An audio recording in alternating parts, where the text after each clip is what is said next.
Malang yang dialami Ardiana, mek rumah tangga yang balik di Jalan Jayah Tojo, Kecamatan Seberang Ludo, Palembang, sudah diancam oleh adik kandungnya dewek, Maki Lading, sama nak dibunuh pas nagih utang.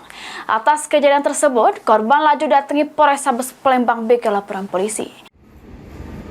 Ibu Ardiana nomor HP berapa bisa dulu? Nasib apes yang dialami Ardiana, mek rumah tangga yang balik di Jalan Jayah Tojo, Kecamatan Seberang Ludo, Palembang, sudah menjadi korban kekerasan oleh adik kandung sama lakinya yang menyebab ke korban mengalami luka lecet di bagian tangan. Di depan petugas piket SPKT Polrestabes Palembang, korban Ardiana jelas ke dirinya yang lagi nagih utang di rumah adiknya inisial Dewi yang berada di daerah Talang Bubuk, Kecamatan Pelaju, Palembang. Pas ditagih, rupanya adik korban sama lakinya idak galak bayar utang. Dengan rombongan itu laju terjadi cekcok mulut antara korban sama terlapor. Tidak cuma sampai situ, korban juga rupanya pernah ditujah oleh adeknya pakai lading, sama diancam nak dibunuh oleh laki adeknya. Korban yang tak senang sama kelakuan terlapor laju datangi Polrestabes Palembang BK laporan polisi.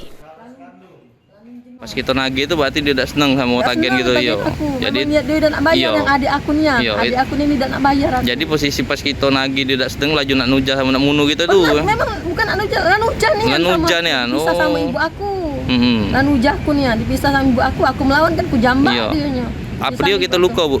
Ya luka-luka cak ini lah, Iya, kena apa itu luka itu? Kena pisau itu, ya. Berjambak-jambak luka bercakar-cakar. Oh, sempat bergulat juga tuh. Iya, itu kejadian.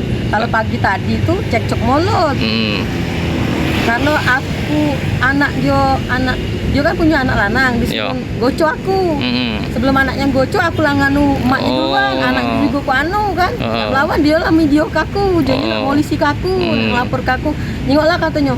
5,5 lagi utang aku, tak akan kubayar, kau kaget keluar lebih dari 5,5 juta. Ini laporan korban sudah diterima oleh pihak kepolisian, terus bakal ditindaklanjuti oleh petugas Satreskrim Polrestabes Palembang. Suryadi, PAL TV.